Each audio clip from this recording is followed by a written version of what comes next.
Hello friends. Okay, आज फिर मैं आपके लिए कुछ इम्पोर्टेंट्स ईडियम्स लाया हूँ। As you have seen in the previous video that I have brought a lot of idioms for you that were very interesting and intensive. So these are also some important idioms. If you will apply in your English, then आपको काफ़ी मज़ा आने वाला है। तो without wasting our time let's start. पहला है आपका, you can see here, bury the hatchet. Okay, go on pronunciation please. Bury the hatchet. You know very well what is the meaning of the word bury. bury का मतलब होता है किसी भी चीज़ को दफना देना। एंड हैचेट, ओके, तो वरी द हैचेट इसको हम समझते हैं ज़रा एज ए ईडियम। मैंने पहले भी बोला है, ईडियम में अच्छा है अगर आपको हर वर्ड की मीनिंग आती है, बट ईडियम में आप एक एक वर्ड की मीनिंग को देखकर उसका सेंस नहीं निकालते हो, ठीक है ना। So let's understand this, worry the hatchet. अगर हम बोले ना कभी लेट्स बरी द हैचेट, क्या मतलब होता है इसका? चलो पहले समझते इसका Hindi meaning. Worry the hatchet क्या होता है? वरी द हैचेट का मतलब लड़ाई झगड़े ख़त्म करके दोस्त बन जाना। ओके, जब आपको किसी से कोई गिरज है, कोई रंजिश है, अगर कोई ग्रज है आपकी किसी से, आप उस ग्रज को यू जस्ट, अगर आप उस ग्रज को ख़त्म कर देते हो और आप एक दोस्त बन जाते हो, you become friends. Okay, you start behaving like friendly. So आप उसे बोलेंगे वरी द हैचेट, अगर ईडियम में यूज़ करते हो तो आप। तो वरी द हैचेट मीन्स होता है लड़ाई झगड़ा ख़त्म करके दोस्त बन जाना, ठीक है ना। अब देखिए ज़रा समझते इसको एग्जाम्पल में। आफ्टर मैनी क्योरलिंग, क्योरलिंग क्या होती है? लड़ाई झगड़े करना, वही। After many quarrelling the two political parties finally decided to bury the hatchet. Okay, चलो अंडरस्टैंड करते हैं इसको, क्या मतलब हुआ इसका। तो आफ्टर मैनी क्योरलिंग, आपको पता है आफ्टर के बाद अगर हम वर्ब लगाते हैं, अगर वर्ब परफेक्ट में आती है तो वर्ब थर्ड फॉर्म में लेते हैं। मोस्टली टाइम हमने देखा होगा आफ्टर बिफोर के साथ हम या तो परफेक्ट टेंस में बात करते हैं या फिर वर्ब में आईएनजी लगाते हैं। मेन वर्ब में वेरी इंपॉर्टेंट है। If you want to write any paragraph, okay, आप कोई पैराग्राफ लिखना चाहते हो तो ये आपको पता होना चाहिए। जैसे मैंने बताया था आपको, keep on and main verb ING, ठीक है ना, करते रहते हैं हम जब भी कोई काम, ठीक है ना। आफ्टर मैनी क्योरलिंग, तो बहुत लड़ाई झगड़े होने के बाद, the two political parties finally decided to bury the hatchet. Okay, बहुत लड़ाई झगड़े, you know very well that political party में तो लड़ाई होती रहती है, क्योरल होते रहते हैं। तो द टू पॉलिटिकल पार्टीज, दोनों जो राजनीतिक पार्टीज थी, उन्होंने क्या डिसाइड किया कि जो अपने जो बातें हैं उनको दफना देते हैं, ठीक है ना। ओके, तो लेट्स बरी द हैचेट। ओके, अगर दो दोस्त लड़ रहे हैं किसी बात को लेकर और हम बोले लेट्स बरी द हैचेट, तो मतलब उसका मतलब हुआ चलो सारी बातें भुलाकर और एक दोस्त बन जाते हैं, ठीक है ना। लेट्स बरी द हैचेट। तो आई होप आपको वरी द हैचेट का मतलब समझ में आ गया होगा, ठीक है ना। ओके, सेकंड देखते हैं हम, head over heels in love. Very beautiful and I have read it mostly in the newspaper, specially for the, I would say for the celebrities, ठीक है ना। एक्चुअली इट हैपन्स, ठीक है ना। Head over heels in love, head over heels in love. Head over heels in love क्या होता है? किसी के प्यार में बुरी तरह पड़ जाना। जब कोई किसी से बहुत ज़्यादा लव करता है और तो आप उसे बोलते हो head over heels in love, अगर आप ईडियम में यूज़ करते हो, ठीक है ना। बेसिकली आप क्या बोलते हैं? आई लव यू, अगर किसी को प्रपोज करना हो आप आई लव यू बोलते हो, या बोलते हो I fall in love with you, ठीक है ना। बट वही वही I fall in love with you, उसी का मतलब होता है head over heels in love. लेकिन ये क्या होता है? I fall in love with basically simply उसमें आपका लेवल नहीं बताया जाता, लेकिन head over heels in love तब यूज़ किया जाता है जब आप किसी से अब यू कैन से बहुत ज़्यादा लव करते हो, ठीक है ना। तो चलो ईडियम में एग्जांपल में इसको यूज़ करते हैं। Example, Tom and Mary are. देखिए एक बात इंपॉर्टेंट है, ये is am are was were will be shall be, मतलब हेल्पिंग वर्ब कंटिन्यूस की हेल्पिंग वर्ब के साथ यूज़ होगा ये, ठीक है ना। तो Tom and Mary are head over heels in love with each other, ठीक है ना। क्या दिया है? And are going to get married next month, very beautiful, ठीक है ना। टॉम एंड मेरी जो है वो are head over heels in love with each other, एक दूसरे के प्यार में पड़ गए हैं, मतलब बहुत ज़्यादा प्यार करते हैं। और एक बात और बता दूँ, ये प्यार ऐसा होता है एकदम सडनली पड़ जाना, ठीक है ना। तो love with each other and are going to get married next month, और बहुत जल्दी शादी करने वाले, ठीक है ना।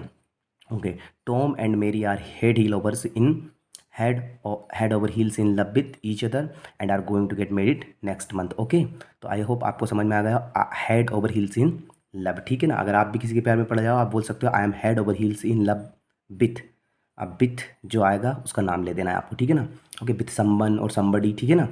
नेक्स्ट देखते हैं heart and shawl. Very good, heart and shawl, very beautiful word है। जब भी देखो हार्ट की बात आती है, शॉल की बात होती है, तो कुछ पॉजिटिव मीन्स निकलता है वहाँ, ठीक है ना। हार्ट एंड शॉल, ठीक है ना। तो हार्ट एंड शॉल का मतलब मन लगाकर काम करना। जब भी आप अपना फोकस किसी काम में पूरा लगा देते हो, पूरा झोंक देते हो, आपकी मेहनत आप पूरी लगा देते हो, तो उसे बोलते हो हार्ट एंड शॉल। यूज़ कैसे करते एग्जाम्पल में इसको देखते हैं ज़रा हम। हार्ट एंड शॉल, मन लगाकर काम करना। एग्जाम्पल में देख लेते जरा, he put his heart and soul to get this job. देखिए पुट लगाया मैंने ही के बाद, सब्जेक्ट के बाद इंस्टेंट मैन वर्ब आती है, तो यार टेंस हमारा पास्ट इंडिफिनिट में जाता है या प्रेजेंट इंडिफिनिट होता है, ठीक है ना। प्रेजेंट इंडिफिनिट का अफर्मेटिव जो भी है, ठीक है ना। तो ही पुट्स, अगर एस लगाता मैं यहाँ तो इसका कुछ मीन्स अलग निकलता, लेकिन मैंने बोला he put his heart and soul to get this job. उसने इस जॉब को पाने के लिए अपनी पूरी मेहनत झोंक दी, ठीक है ना। पूरा मन लगाकर उसने, यू कैन से स्टडी की और अपना पूरा मन लगाकर काम किया, ठीक है ना। तो पुट हार्ट एंड शॉल, याद रखना पुट लगता है इससे पहले use heart and soul, put heart and soul, ठीक है ना। पुट हार्ट एंड शॉल, तो he put his heart and soul to get this job, ठीक है ना। आई होप आपको हार्ट एंड शॉल समझ में आया होगा, ठीक है ना। मन लगाकर किसी काम को करना। देखिए फोर्थ बने आपका butterfly in one system. Very very beautiful, I love this very much and I mostly use this sentence whenever I speak English with my friends. I prefer to speak this sentence rather than the simple words, ठीक है ना। butterfly in one's stomach, किसी बात को लेकर परेशान हो जाना, किसी बात को लेकर परेशान हो जाना, उसको क्या बोलते हैं आप, बटरफ्लाई इन वंस स्टमक। अब देखिए वंस क्या होता है, वैसे इसका एग्जैक्ट मतलब क्या होता है हिंदी में, पेट में तितलियाँ कूदना, ठीक है ना। तो बटरफ्लाई इन वंस स्टमक। अब देखिए वंस का जब भी ईडियम में यूज़ होता है, इस वंस को आप वंस के तौर पर नहीं रखते हो। इस वंस को आप या तो माई कर देते हो, किसी दूसरे के लिए बोल रहे हो यूअर कर देते हो, हिज कर देते हो, ऐसे करके, ठीक है ना, यूज़ करते इसे, ठीक है ना। और किसी का नाम होगा तो आप उसका नाम रख देते हो वहाँ, ठीक है ना। ओके, जैसे एग्जाम्पल मैं बताता हूँ आपको, टुमारो इज़ माय, माय देखिए वंस की जगह मैंने माई यूज़ किया है, ठीक है ना। तो ऐसे यूज़ करते, वंस नहीं लिखेंगे, ऐसा नहीं बोलूँगा मैं टुमारो इज़ वंस फर्स्ट, नहीं, मैं बोलूँगा tomorrow is my first day at school. कल मेरा स्कूल में पहला दिन है। आई have butterfly in my stomach, तो मैं बहुत ज़्यादा परेशान हो रहा हूँ इस बात को लेकर, ठीक है ना। तो मतलब मेरे पेट पे तितलियाँ कूद रही है, मुझे बहुत ज़्यादा परेशानी हो रही है, ठीक है ना। मैं बहुत ज़्यादा घबरा रहा हूँ। ये घबराहट पॉजिटिव भी हो सकती है, ऐसा नहीं है कि किसी बात को लेकर परेशान हो जाना, वो मतलब ये पॉजिटिव सेंस में भी आ सकती है और नेगेटिव सेंस में भी आ सकती है, ठीक है ना। So tomorrow is my first date new school, I have butterfly in my stomach. तो मेरे पेट में उसे लेकर, जब भी आप बेसिकली किसी नए स्कूल में जाते हो, ये तो सभी के साथ होता है, इट्स डाइमेडोजन, है ना। What I said, it's a dime a dozen. क्या होता है डाइमेडोजन, कोई सी बात कॉमन होती है जब सभी के लिए, तो हम बोलते हैं डाइमेडोजन, ठीक है ना। ओके, लाइक कोई आपका फ्रेंड कुछ ऐसा काम कर दिया जो कि कोई यूनिक नहीं था, कोई डिफरेंट नहीं था, आपने उससे बोल दिया इट्स डाइमेडोजन, तो उसे बुरा भी लगेगा, क्योंकि वो सबके लिए, आप उससे बोलोगे भाई कॉमन है, इसमें कोई भी अनकॉमन चीज़ नहीं है। कोई भी बनाल है, बनाल कह सकते हो आप, बनाल क्या होता है, कॉमन चीज़ें, कोई कोई स्पेशलिटी नहीं उसके अंदर, ठीक है ना। तो tomorrow is my first day new school, I have butterfly in my stuck, ठीक है ना, in my stomach. Okay, so fifth देखते हैं हम ज़रा, to go down in flames. To go down in flames, very beautiful idiom. To देख, एक तो होता है आपका to up down, sorry, to to go up in flames, और एक होता है to go down in flames, है ना। तो टू गो अप मतलब पॉजिटिव आ रहा है, टू गो डाउन मतलब नेगेटिव आ रहा है, ठीक है ना। बेसिकली मतलब क्या होता है, फ्लेम्स मतलब क्या होती है, आग, आग में जल जाना, ठीक है ना। टू गो डाउन मतलब आग में चले जाना। अब जब कोई आग में चला जाएगा तो ऑब्वियस बात है भाई, रिजल्ट तो आपका पॉजिटिव आना नहीं है। If you go down in flames then what will happen, will you be escaped yourself from that, is it clear, no? So to go down in flames, ठीक है ना। तो देखिए ज़रा इसका मतलब जान लेते हैं हम। जब कोई बातें या कोई चीज़ अचानक शब्द बंद हो जाए या ख़त्म हो जाए, okay, to something and suddenly, उसे हम क्या बोलेंगे, to go down in flames, ठीक है ना। एग्जाम्पल देखते हैं, द कंपनी बैंड, जैसे आपने बोला होगा ना, कभी कभी हम बोल देते हैं कि हमारी कंपनी गड्ढे में चली गई, या किसी का स्कूल, ऐसे कोरोना में हमने देखा होगा कि बहुत सारी चीज़ें गड्ढे में चली गई थी। अब बंद तो नहीं हुई, लेकिन वो गड्ढे में चली गई, तो एग्जैक्ट बंद नहीं होती वो चीज़ें, ना ही वो ख़त्म होती हैं। कुल मिला के वो एक आप बोल सकते हो कि वो लॉस में चली जाती है बहुत ज़्यादा, तो उसे हम बोलते हैं to go down in flames, ठीक है ना। एग्जाम्पल देखते हैं, the company went down in flames, the company went down in flames after reports came out. तो भाई जो कंपनी थी ना, वो वेंट डाउन इन फ्लेम्स, गड्ढे में चली गई आफ्टर रिपोर्ट्स केम आउट, जब भी उसकी रिपोर्ट आई that it had been financing illegal activities, क्योंकि इसमें क्या देखा गया, इसमें देखा गया कि इसमें कुछ जो फाइनेंस से लेकर, जो पैसे से लेकर जो प्रॉब्लम थी, जो एक्टिविटीज़ थी वो इलीगल थी। तो कंपनी कहाँ चली गई इसकी रिपोर्ट आने के बाद? इसकी रिपोर्ट आने के बाद कंपनी गड्ढे में चली गई, ठीक है ना, मतलब ख़त्म होने की कगार पर आ गई। एक्चुअल में ख़त्म नहीं हुई, ये हो भी सकती है, नहीं भी हो सकती है, लेकिन मतलब उसका नुकसान हो गया। तो यू कैन अंडरस्टैंड। देखिए मैंने यहाँ अंडरलाइन किया है पेंट और गो।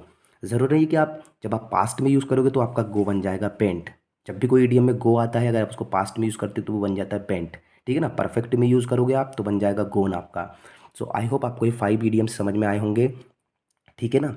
Okay, so with this I will and my session. Okay, तो आप इसको अच्छे से रीड करना, आपको सब कुछ अच्छे से समझ में आ जाएगा। Okay, thank you.